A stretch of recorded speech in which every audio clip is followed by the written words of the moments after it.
ఓం నమో వెంకటేశాయ. వినా వెంకటేశం ననాథో ననాథ సదా వెంకటేశం స్మరామి స్మరామి. హరే వెంకటేశ ప్రసీద ప్రసీద ప్రియం వెంకటేశ ప్రయచ్చ ప్రయచ్చ. ప్రేక్షకులందరికీ కూడా ఆంగ్ల నూతన సంవత్సర శుభాకాంక్షలు. అలాగే మార్చి 30 నుంచి విశ్వావసునామ సంవత్సరం అంటే మనకు తెలుగు సంవత్సరాది స్టార్ట్ అవుతుంది కాబట్టి విశ్వావసునామ సంవత్సర ఉగాది శుభాకాంక్షలు మీకు అడ్వాన్స్గా తెలియజేస్తున్నాం. అలాగే ఈ యొక్క గ్రహస్థితులను అనుసరించి మనము రాబోయే రోజులలో లగ్న రాశి ఫలితాలను గురించి ముందుగా తెలుసుకుందాం. దానిలో అంతర్భాగంగా గ్రహస్థితుల్లో ఈ యొక్క శనేశ్వరుడు కుంభరాశి నుంచి మీనరాశిలోకి ఈ మార్చి 30వ తారీఖు నుంచి మార్పు చెందుతున్నాడు. అలాగే ఈ యొక్క గురువు 15వ తారీఖు నుంచి 15 మే 2025 నుంచి వృషభ రాశిలోంచి మిథున రాశిలోకి వస్తున్నారండి. అలాగే రాహుకేతువులు 18 మే 2025 నుంచి ఈ యొక్క కుంభరాశిలోకి, అలాగే కుంభరాశిలోకి రాహువు, అలాగే సింహరాశిలోకి కేతువు ఇలా వస్తున్నారండి. దీన్ని అనుసరించి మనము ద్వాదశ లగ్న రాశి ఫలితాల గురించి తెలుసుకుందాం.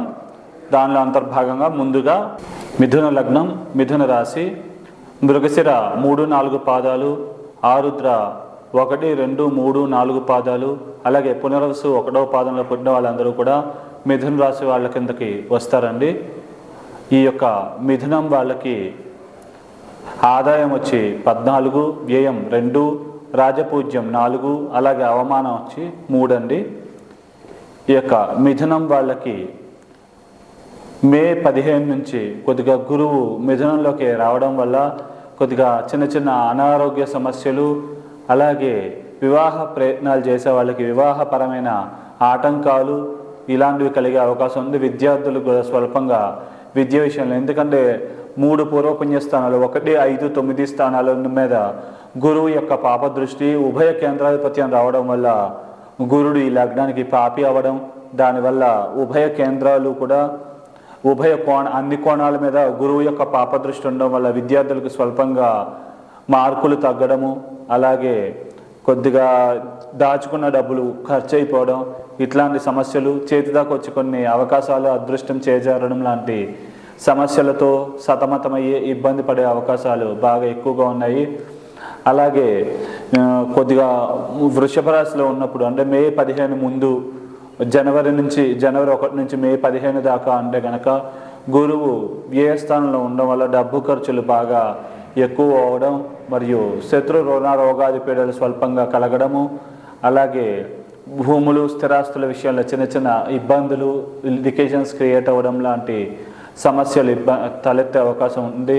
లీగల్ విషయాల్లో కూడా అప్పుడప్పుడు చికాకులు, ఇబ్బందులు ఇలాంటివి తలెత్తే అవకాశం ఉంది. కాబట్టి ఈ విషయాల్లో అప్రమత్తంగా జాగ్రత్తగా వ్యవహరిస్తే తర్వాత నుంచి కూడా చాలా చాలా బాగుండే అవకాశాలు ఎక్కువగా ఉన్నాయి. అలాగే ఈ యొక్క లగ్నానికి భాగ్యాధిపతి అయినటువంటి అష్టమ భాగ్యాధిపతి అయినటువంటి శనేశ్వరుడు ఈ యొక్క భాగ్యంలోనే ఉండడం వల్ల భాగ్యాభివృద్ధి, నిల్వధనం పెంపొందడము, మాట తీరు, కమ్యూనికేషన్ స్కిల్స్ బాగా మెరుగుపడడం, లాభాభివృద్ధి, ఆకస్మిక లాభప్రాప్తి, స్నేహితులు బంధువుల ద్వారా లాభాలు, ధనపరమైన వ్యావహారిక లాభాలు చేకూరడం, ఆకస్మికంగా కొన్ని అదృష్టాలు కలిసి రావడం లాంటి మంగళకరమైన శుభకరమైన పరిణామాలు అధికంగా జరిగే అవకాశం ఉంది.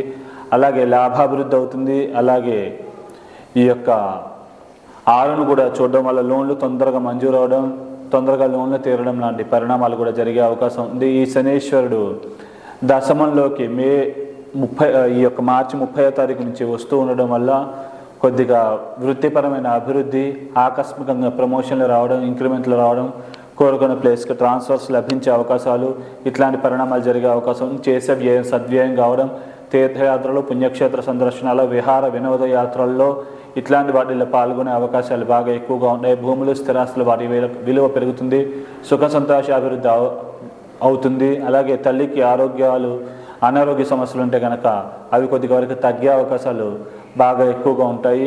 సుఖ సంతోషాలు బాగా అభివృద్ధి అవుతాయి. అలాగే వృత్తిపరంగా కూడా బిజీ అవుతారు. వ్యాపారస్తులు వ్యాపారాల్లో బాగా రాణింపు గుర్తింపు లభిస్తుంది. అలాగే రాజకీయ నాయకులు కూడా రాజకీయంగా మంచి ఉన్నత స్థాయి పదవుల్ని అధిరోహించగలుగుతారు. అలాగే విద్యార్థులకి చిన్నగా స్వల్పంగా విద్యాటంకాలు కలిగినప్పటికీ కొద్దిగా వరకు అది అధిగమించగలిగే అవకాశాలు కనబడుతున్నాయండి. కాబట్టి ఈ యొక్క శుభ పరిణామాలన్నీ కూడా ఇంకా మీరు అభివృద్ధి చేసుకుంటే కనుక ఈ పరిణామాలు ఇంకా కూడా ఇంప్రూవ్మెంట్ అయ్యే అవకాశాలు ఇంకా ఎక్కువగా ఉన్నాయండి.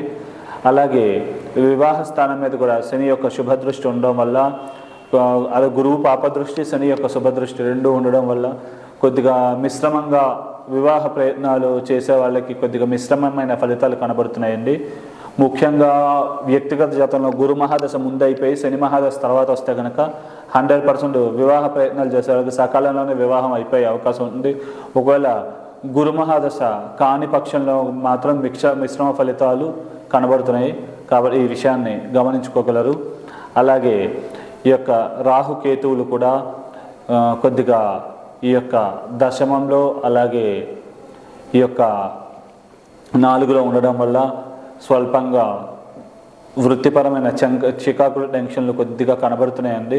అలాగే భూములు స్థిరాస్తులు వారి యొక్క విలువ కూడా బాగా కొద్దిగా పెరుగుతుంది. కొద్దిగా టెన్షన్ పెట్టినప్పటికీ కూడా పెరిగే అవకాశాలు ఎక్కువ ఉంటాయి.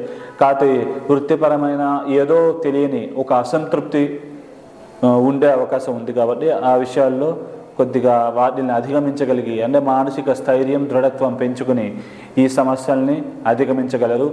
అలాగే రాహుకేతువుల మార్పు ఈ యొక్క 18వ తారీఖు మే నుంచి జరుగుతూ ఉండడం వల్ల కొద్దిగా ముఖ్యంగా వ్యక్తిగత జాతకంలో కేతు మహాదశ ముందే రాహు మహాదశ తర్వాత వస్తున్నట్లయితే భాగ్యాభివృద్ధి నిలవదనం పెంపొందడం, మాటలు కమ్యూనికేషన్ స్కిల్స్ ఇంప్రూవ్ అవ్వడము, అలాగే కొద్దిగా దైవికమైన బలం శక్తి పెంపొందడం, అలాగే మీ యొక్క పితృదేవతల యొక్క అనుగ్రహం వల్ల మీరు అనుకున్న పనులన్నీ కూడా సకాలంలో నెరవేరడం, ఇలాంటి పరిణామాలు జరిగే అవకాశం ఉంది. పూర్వీకులకు సంబంధించిన ఆస్తి సెటిల్మెంట్లు ఏమైనా ఉంటే కనుక అవి కొద్దిగా అయ్యి కొంచెం వరకు ధనం మంజూరయ్యి లభ్యమయ్యే అవకాశాలు బాగా ఎక్కువగా ఉన్నాయి.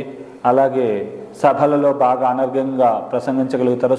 సోదరి వర్గీయుల సహాయ సహకారాలు కూడా బాగా లభిస్తాయి. ఒకవేళ వ్యక్తిగత జాతకంలో ముందుగా రాహు అయిపోయి కేతువు మిగిలితే కనుక కొద్దిగా మాట తీరు వల్ల ఇబ్బందులు తెచ్చుకోవడం, సమస్యలు క్రియేట్ అవ్వడం లాంటి సమస్యలు తలెత్తే అవకాశం ఉంది. డబ్బు ఖర్చులు కూడా బాగా అంటే గురువు యొక్క పాపదృష్టి కూడా దాని మీద ఉండడం వల్ల డబ్బు యొక్క ధనపరమైన ఖర్చులు ఎక్కువగా కావడం, మరియు చేతిదాకా వచ్చి కొన్ని అవకాశాలు మిస్ అవ్వడం, ఆకస్మికంగా దురదృష్టం వెంటాడి కొన్ని పనులు కూడా ఆలస్యం కావడం లాంటి పరిణామాలు జరిగే అవకాశం ఉంది. కాబట్టి ఈ విషయాల్లో తగు జాగ్రత్తలు వ్యవహరించి అప్రమత్తంగా ఉంటే కనుక ఈ దోషాల నుంచి అధిగమించగలుగుతారు.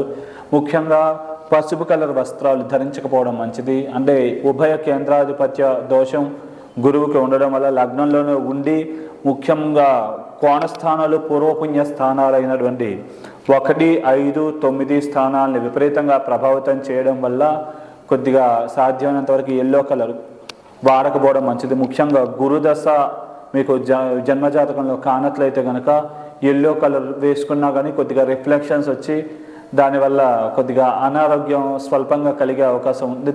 తీసుకునే నిర్ణయాల్లో తడబాటు ఒత్తిడి ఇలాంటివి ఎక్కువగా ఉంది. గురువారాలు కూడా సాధ్యమైనంత కొత్త పనులు స్టార్ట్ చేయకపోవడం మంచిది. అలాగే విశాఖ, పునర్వసు, పూర్వభాద్ర నక్షత్రాల రోజున కొత్త పనులు ప్రారంభించకపోవడం మంచిది. అలాగే ఎక్కువ 3 నెంబర్ కూడా పడదండి. వ్యక్తిగత జాతకంలో గురు మహాదశ కానట్లయితే కనుక చాలా ఎఫెక్ట్ ఇచ్చే అవకాశం ఉంది. కాబట్టి ఈ విషయాల్లో అప్రమత్తంగా జాగ్రత్తగా ఉంటే కనుక ఈ దోషాలన్నింటినీ కూడా అధిగమించగలుగుతారు. ముఖ్యంగా మీరు దైవికమైన బలం శక్తి బాగా పెంపొందించుకోవాలనుకుంటే కనుక విశేషంగా వినాయకుడి యొక్క ఆరాధన బాగా చేయడము, వినాయకుడికి సంబంధించిన స్తోత్ర పారాయణాలు చేసుకోవడం, అలాగే కుదిరితే దగ్గరలో శివాలయం ఉంటే కనుక ప్రదక్షిణ నమస్కారాలు చేసుకోవడం, ఓం నమ శివాయ మంత్రాన్ని ప్రతిరోజు కూడా జపించడం, ఇలాంటి పరిహారాలు చేసుకోవడం వల్ల చాలా వరకు ఈ సమస్యల్ని అధిగమించగలుగుతారు. అలాగే గురువారాలు కూడా శనగలు దానంగా ఇవ్వడం కూడా చాలా మంచి చేస్తుందండి. మీకు శుభం.